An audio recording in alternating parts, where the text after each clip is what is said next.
All right, ready for a curveball.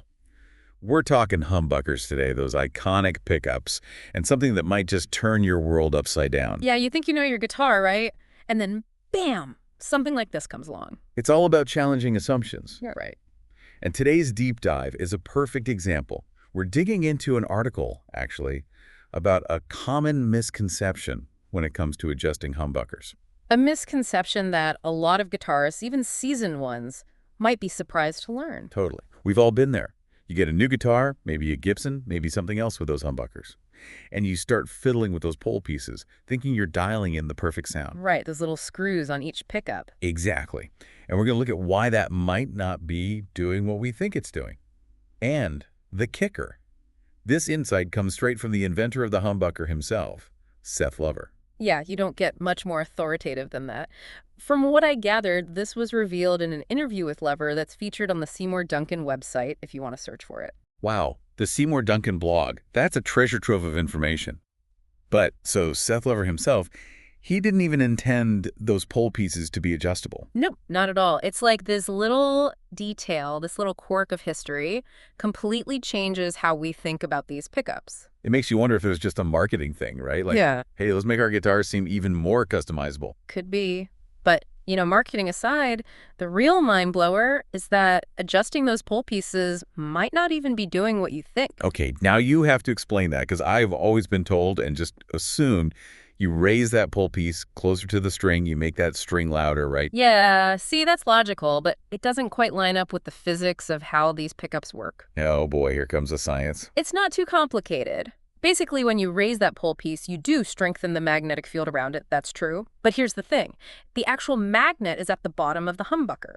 So you raise that pole piece, you're actually moving it further away from the magnet itself. Wait, so it's like counterintuitive. You think you're making it louder, but you might actually be making that string quieter. Yeah, exactly. It sounds crazy, but it makes sense when you consider how the whole thing is put together. And get this, there's actually a YouTube video out there that demonstrates this. No way. What's it called? It's called Should You Adjust Your Humbucker Screws?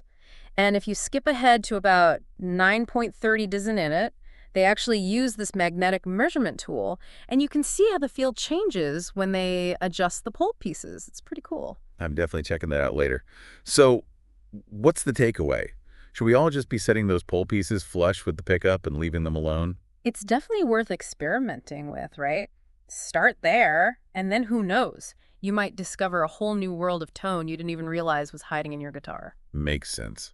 So if we're not chasing that balance between strings by fiddling with each pole piece, what's the right approach? Adjust the overall pickup height. You've got those screws on either side of the humbucker, right? So lower the bass side just a touch, raise the treble side a bit. You're looking for that sweet spot where everything balances out. It's amazing to me how much detail goes into these things. It seems so simple on the surface, but there's a whole science to it. Right. And, at the end of the day, what sounds good is what sounds good. If you've been tweaking your pole pieces forever and you love your tone, hey, don't let us stop you. But for those who are maybe struggling with their humbuckers, trying to dial in that perfect sound, this could be a game changer. I think it just goes to show you, even with something as seemingly straightforward as adjusting humbuckers, there can be these misconceptions floating around. What other common knowledge in the music world might we be taking for granted? That's a great question. There are probably tons of things, techniques, even entire approaches to music where we just accept the way it's always been done. But maybe, just maybe, there's a whole other way of looking at things, a new perspective waiting to be discovered. Exactly. So to our listeners out there, don't be afraid to question those assumptions, experiment, and always keep an open mind. You never know what sonic secrets you might uncover.